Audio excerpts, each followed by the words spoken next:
एक किसान की कहानी। एक किसान था जिसके दो बेटे थे। वह बहुत ही आलसी और निकम्मे थे। वह अपने पिता को कामकाज में हाथ बटाने के बजाय आलस किया करते थे। इधर उधर घूमते फिरते थे। किसान को अपने बेटों की बहुत फिक्र थी।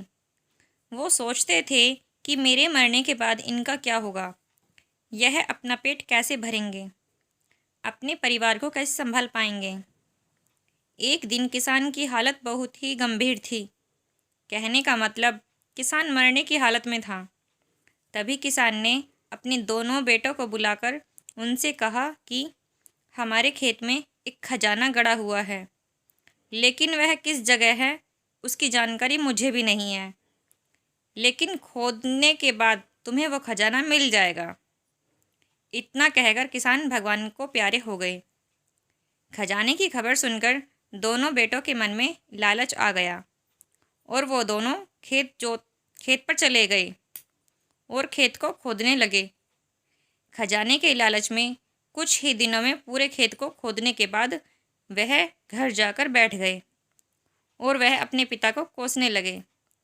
इसी तरह कुछ महीने बीत गए और वर्षा ऋतु का आगमन हुआ। किसान के बेटों के पास पेट भरने के लिए सिर्फ एक ही जरिया था, वो है खेती।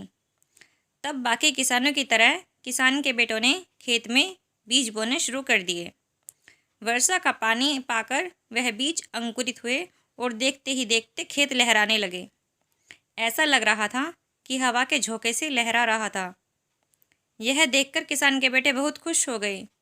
उनको समझ आ गया कि परिश्रम ही सच्चा धन होता है, और वो उसी तरह से अपने पिता के शब्दों का मोल भी समझ गए और अपने कामकाज में लग गए।